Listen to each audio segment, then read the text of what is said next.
ሰበር ዜና ከወደ ትግራይ ተሰምቷል። ከደብረ ጽዮን የሚመራው የህወሓት ቡድን በ20 ቀናት ውስጥ ትምህርት ቤቶች ሙሉ በሙሉ እንዲዘጉ መወሰኑንና የአንድ አፍታ ሚዲያው ምንጮች ተናግረዋል። ቡድኑ በሰኔ ወራት ጦርነት ለመክፈት ማቀዱን ተከትሎ ነው ትምህርት ቤቶቹ በአስቸኳይ እንዲዘጉ ወሰነው። ይህንን መረጃ በዝርዝር እናካፍላችኋለን። በሌላ መረጃችን የሰላም ጥሪን ውድቅ አድርገው የተቀሩ ታጣቂዎች በሰላማዊ መንገድ የገቡትን የኦነግ አባላትን ቤተሰቦች እየገደሉ ሲሉ የኦሮሚያ ክልል አስተዳደርና ጸጥታ ቢሮ ገልጿል። ይህንን መረጃ በሰፊው ይዘነዋል። በሌላ መረጃችን በአማራና ኦሮሚያ ክልሎች ምርጫ ለማካሄድ 97% አስቻይ ሁኔታ ስለመኖሩ የቀረበው ሪፖርት ውድቅ መደረግ አለበት ሲል ትብብር ለኢትዮጵያ አንድነት ፓርቲ ተናግሯል። የቮይስ ኦፍ ኢትዮጵያ ቤተሰቦች ሰብስክራይብ ማድረጋችሁን እያስታወስናችሁ በዝርዝር ወደምንመለከታቸው አንዳንድ ጉዳዮች የምናልፍ ነው የሚሆነው።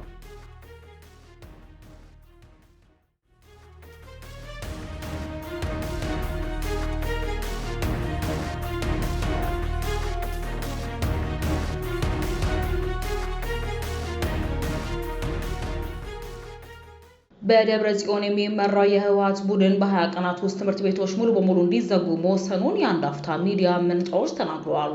ቡድኑ በሰኔ ወራት ጦርነት ለመክፈት ማቀዱን ተከትሎ ነው ትምህርት ቤቶቹ በአስቸኳይ እንዲዘጉ የተወሰነው።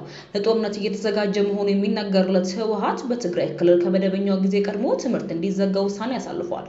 ከፍተኛ የጦርነት ስጋት በፈጠረበት ወቅት ትምህርት ቤቶች በአስቸኳይ ተማሪዎቻቸውን ፈትነው እንዲያሰናብቱ ጥብቅ ማሳሰቢያ ደርሷቸዋል የተባለ ሲሆን ግንቦት 30 ትምህርት እንዲዘጋ ሲል መመሪያ አስተላልፈዋል። ደብረ ጽዮን ጀነራል ታደሰን አስወግደው የደጀን ቢሮን ከተቆጣጠሩ በኋላ ለመጀመሪያ ጊዜ ባደረጉት የካቢኔ ስብሰባ ስለ ዓመቱ የትምህርት የጊዜ ሰሌዳ መወያየታቸው ይታወሳል። ካቢኔው ስለ ትምህርት ውይይት ማድረጉ ከተገለጸ ከቀናት በኋላ ነው ትምህርት ቤቶች ተማሪዎቻቸውን እንዲያሰናብቱ መመሪያ የተሰጣቸው።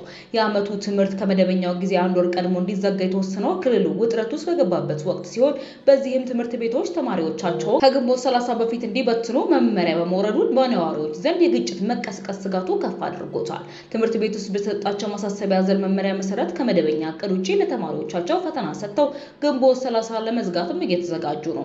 የዓመቱን ትምህርት ገና ያላጠናቀቁ ተማሪዎች በድንገት ፈተና ወስደው ትምህርት እንደሚዘጋ ከተናገራቸው በኋላ በወላጆች በኩል ከፍተኛ ስጋት ፈጥሯል። ምንም እንኳን ትምህርት ቀድሞ ለመዝጋት በቀጥታ የተሰጠ ምክንያት ባይኖርም ወላጆች የሰሙ ተባራሪ መረጃ ስለመኖሩ ይናገራሉ። ይኸውም ስልጣን በኃይል የተቆጣጠረው ህወሓት ትግራይ ህልውና አደጋ ስለገጠማት የመከላከል እርምጃ ለመውሰድ ሁሉም የህብረተሰብ አባል መዘጋጀት አለበት በሚልም ነው። ለጦርነት እየተዘጋጀ መሆኑ የሚነገርለት ህወሓት በትግራይ ክልል ከመደበኛው ጊዜ ቀድሞ ትምህርት እንዲዘጋ ውሳኔ ያሳለፈው ከፍተኛ የጦርነት ስጋት በተፈጠረበት ወቅት ትምህርት ቤቶች በአስቸኳይ ተማሪዎቻቸው ፈትነው እንዲያሰናብቱ ጥብቅ ማሳሰቢያ ደርሷቸዋል። እንግዲህ ውሳኔ የተላለፈው ደብረ ጽዮን የጠቅላይ ሚኒስትር አብይ አህመድ ውሳኔ ሽረው ታደሰ ወረደን ካስወገዱ በኋላ በሰጡት መመሪያ ነው። ህወሓት በፕሪቶሪያ ስምምነት መሰረት ትጥቅ አስፈትቶ የሸኛቸውን ቀድሞ ተዋጊዎች ጨምሮ በተለያዩ አካባቢዎች ኃይል እያሰባሰበ ሲሆን በአንዳንድ አካባቢዎች ወጣቶችን በግዳጅ ውትድርና የመለመለ መሆኑንም የሚያመላክቱ መረጃዎች በተደጋጋሚ መውጣታቸው ይታወሳል። በሌላ መረጃችን ስንሻገር በአማራና ኦሮሚያ ክልሎች ምርጫ ለማካሄድ 97% አስቻይ ሁኔታ ስለመኖሩ የቀረበው ሪፖርት ውድቅ መደረግ አለበት ሲል ትብብር ለኢትዮጵያ አንድነት ፓርቲ ተናገረ። ሰባተኛውን ሀገራዊ ጠቅላላ ምርጫ ለማካሄድ ጸጥታ ሁኔታዎችን ለመከታተል የተሰማራው ቡድን በአማራና ኦሮሚያ ክልሎች ከ97 በላይ ምርጫ ጣቢያዎችን ለማካሄድ አስቻይ ሁኔታ አለ ብሎ ያቀረበውን ሪፖርት የኢትዮጵያ ብሔራዊ ምርጫ ቦርድ ውድቅ እንዲያደርገው ትብብር ለኢትዮጵያ አንድነት ፓርቲ ጠይቋል። ትብብር ለኢትዮጵያ አንድነት ይህን ማሳሰቢያ የሰጠው ወቅታዊ ጉዳዮችን በተመለከተ ትላንትና ግንቦት 11 በሰጠው ጋዜጣዊ መግለጫ ነው። የትብብር ለኢትዮጵያ አንድነት የህዝብ ግንኙነት ባለሙያ አቶ ጌትነት ወርቁ በሰጡት መግለጫ በማዕከላዊ ኢትዮጵያ ክልል ሆሳዕናና አካባቢ ባሉ ወረዳዎች በሲስተም ችግር ምክንያት ከ15 በላይ ትብብር ውጪዎች ሳይመዘገቡ እንደቀሩም አያይዘው ተናግረዋል። ፓርቲዎችን ጨምሮ በተለያዩ ባለድርሻ አካላት የተወጣጣው ቡድን ሰባተኛውን ሀገራዊ ጠቅላላ ምርጫ ለማካሄድ ይቻል ዘንድ በጸጥታ ስጋትና በምርጫ አስቻይነት የተመለከተ ወደ ክልሎች በመንቀሳቀስ ባደረገ የዳሰሳ ጥናት በደቡብና በቤኒሻንጉል ጉሙዝ የተሻለና መሬት ላይ ካለው እውነታ ጋር የተቀራረበ ሪፖርት ማቅረቡን የገለጹት አቶ ጌትነት በአንጻሩ በአማራና ኦሮሚያ ክልሎች የተንቀሳቀሰው ቡድን ከ97% በላይ አስቻይ ሁኔታ አለ በሚል የተዛባና አሳሳች ሪፖርት ለቦርዱ አቅርቧል ሲሉም ገልጸዋል። በአማራ ክልል ሙሉ በሙሉ ወይንም በጣት የሚቆጠሩ ከተሞች ካልሆኑ ለምርጫ አስቻይ ሁኔታ እንደሌለ፣ በኦሮሚያ ክልል ከፊሉ ወይንም ከዋና ዋና ከተሞች ወጣ ብለው ባሉ አካባቢዎች ፍጹም አስቻይ ሁኔታ እንደሌለ የትብብሩ ግምገማ እንደሚያስረዳም አቶ ጌትነት ጠቁመዋል። ስለሆነም የሁለቱ ክልሎች የጥናት ውጤትን ትብብሩ ውድቅ ማድረጉን ገልጸው የኢትዮጵያ ብሔራዊ ምርጫ ቦርድና ህዝብም እንዳይቀበለው ትብብሩ ጥሪ እንደሚያቀርብም አቶ ጌትነት ገልጸዋል። በትብብሩ ለምርጫ አስቻይነት የቀረቡ ጦርነት ማቆም፣ የፖለቲካ እስረኞችን መልቀቅ፣ ምህዳሩን ማሻሻል፣ ከእውነተኛ ተቃዋሚው ኃይል ልሂቃን ምሁራን ጋር ሁሉን አቀፍ ድርድር መጀመር፣ የቅድመ ምርጫ መስፈርቶች እንዲሟሉ ትብብሩ በመግለጫውም ጥሪ አቅርቧል። በተጨማሪ ምርጫ በሚደረግባቸው አካባቢዎች ላይ ከሚወዳደሩ ፖለቲካ ፓርቲዎችም እንዲሁም ጸጥታውንና የፖለቲካ ምህዳሩን የተመለከተ ሪፖርት በመውሰድ የመንግስት አካላት ካቀረቡት የጸጥታ ሪፖርት ጋር ልዩነት ያላቸውን በመለየት መጋቢት 28 ቀን በአካባቢዎቹ ላይ ያለውን ተጨባጭ ጸጥታ ሁኔታና የፖለቲካ ምህዳር ክትትልን አድርጎ ሪፖርት የሚያቀርብ ቡድን ከፖለቲካ ፓርቲዎች፣ ከሲቪል ማህበረሰብ ድርጅቶች እንዲሁም ከቦርዱ የተውጣጣ የክትትል ቡድን አዋቅሮ ስምሪት መስጠቱ ይታወቃል። የስምሪት ቡድኑም ክትትል ሲያደርግ ቆይቶ ሪፖርቱን ግንቦት 6 ቀን ለይፋ ለቦርዱ ባለድርሻ አካላትን በልዩ መድረክ ላይ አቅርበዋል። በመሆኑም የጸጥታ ሁኔታን በተመለከተ ሪፖርት የተሰበሰበበትም ሆነ የቀረበበት ሁኔታ ከላይ እንደተገለጸው አግባብ ሲሆን ከትብብር ፓርቲ የተወከሉት የክትትል ቡድኑ አባልም ጭምር የተቀበሉት ሪፖርት መሆኑንም ቦርዱ አብራርቷል።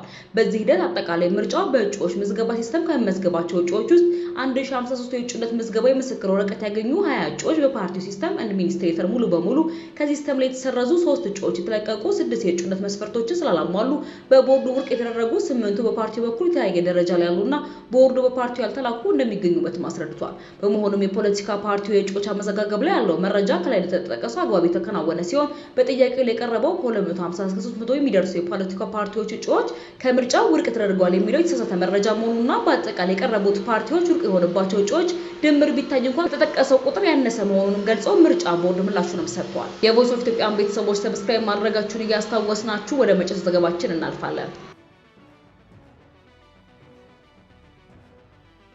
የሰላም ጥሪን ውድቅ አድርገው የቀሩ ታጣቂዎች በሰላማዊ መንገድ የገቡትን የኦነግ አባላትን ቤተሰቦች እየገደሉ ነው ሲሉ የኦሮሚያ ክልል አስተዳደርና ጸጥታ ቢሮ ገልጸዋል። የኦሮሚያ ክልል አስተዳደርና ጸጥታ ቢሮ ትላንት በይፋ ማህበራዊ ገጹ ላይ ባወጣው መግለጫ የክልሉ ጸጥታ ሁኔታ የተሻሻለ ቢመጣም አሁንም ፈተናዎች መኖራቸውና ታጣቂዎቹ ጉዳት እየደረሱ መሆኑን አመላክተዋል። የኦሮሚያ ክልል አስተዳደርና ጸጥታ ቢሮ ኃላፊ ኮሚሽነር አራርሳ መርዳሳ ሸኔ ሲሉ የጠሯቸው ታጣቂዎች ሰላምን መርጠው ወደ ህብረተሰቡ የተመለሱ የቀድሞ ታጣቂዎችን እያደኑ መግደል፣ ቤተሰቦቻቸውን ማገትና ማግደል እንዲሁም መኖሪያ ቤታቸውን ማቃጠል መደበኛ ስራቸው አድርገውታል ብለዋል። የክልሉን ሰላም ለማናጋት የውስጥና የውጭ አካላት ተቀናጅተው እየሰሩ መሆኑን የጠቆመው መግለጫው ለዚህም መንግስት በሁለት መንገድ መፍትሄ ለማምጣት እየሰራ መሆኑንም አስታውቋል። የሰላም ጥሪውን ለመቀበል ፈቃደኛ ያልሆኑት አካላት ህዝብን ማሰቃየት፣ አርሶ አደርን መዝረፍ፣ ሰዎችን አግቶ ገንዘብ መቀበልና ባለሀብቶችን በማስፈራራት መዝረፍ ላይ ተሰማርተው እንደሚገኙ ኮሚሽነር አራርሳ አክለው ገልጸዋል። እነዚህ አካላት የሻዕቢያ የህወሓትና ሌሎች ጠላቶች የጥፋት ተላላኪ ቡድኖች ናቸው ሲሉ በመወንጀል አሁን ያለው ብቸኛ አማራጭ በህግ የበላይነት ማጽናት ብቻ መፍትሄ መሆኑን አስረድተዋል። ኮሚሽነር አራርሳ መንግስት ይህንን ችግር ለመፍታት ከህዝብ ጋር እየሰራ መሆኑንና በኦሮሚያ የሰላም ጉዳይ ዙሪያ በተለያዩ አካባቢዎች ውይይቶች እየተካሄዱ መሆናቸው በመግለጽ የኦሮሚያ አስተዳደርና ጸጥታ ቢሮ መረጃ አመላክቷል። ይህንን ተከትሎ የኦሮሚያ ክልል መንግስት ከመንግስት ጋር የሰላም ስምምነት ለተፈራረሙ የቀድሞ የኦሮሞ ነጻነት ሰራዊት አመራሮች ሹመት የሰጠ ሲሆን በዚህም መሰረት የቀድሞ የኦሮሞ ነጻነት ሰራዊት ስራ አስፈጻሚ ኮሚቴ አባልና የማዕከላዊ ዞን አዛዥ የነበሩት የአደሳ ነጋሳ በቢሮ ኃላፊ ማዕረግ የኦሮሚያ ክልል ርዕሰ መስተዳድርና የሰላምና ደህንነት አማካሪ ጉዳይ ተደርገው ተሹመዋል። በተጨማሪም አቶ ኦሮሚያ ሮቡማ የኦሮሚያ ክልል አቃቤ ሕግ ምክትል ኃላፊ ሆነው የተሾሙ ሲሆን አቶ ቶሌራ ረጋሳ የኦሮሚያ ክልል ጸጥታና አስተዳደር ቢሮ ምክትል ኃላፊ ሆነው መሾማቸውንም የክልሉ ርዕሰ መስተዳድር ጽሕፈት ቤት አመላክቷል። ስምምነቱ ይፋ መደረጉን ተከትሎ በጃልመር የሚመራው የኦሮሞ ነጻነት ሰራዊት ከኦሮሚያ ክልል ርዕሰ መንግስት ጋር የሰላም ስምምነት የፈረሙት ከወራት በፊት በስነ ምግባር ጉድለት ካባረሯቸው አመራር ጋር ሲልም ማስታወቅ ይታወሳል። ከኦሮሞ ነጻነት ሰራዊት አፈንግጦ የወጡ ተደርጎ በመንግስት በኩል እየቀረበ ያለው መረጃ ፍጹም ሐሰት ነው ሲል የገለጸው መግለጫው የህዝቡን ስነ ልቦና ለመግዛት በሚል በመንግስት በኩል የቀረበ ማታለያ ነው ሲልም ተችቷል። የቮይስ ኦፍ ኢትዮጵያ ቤተሰቦች ዳግም ሰብስክራይብ ማድረጋችሁን እያስታወስናችሁ በሌላ አዳዲስና ወቅታዊ መረጃዎች ዳግም እስክንገናኝ ድረስ በደህና ቆዩ።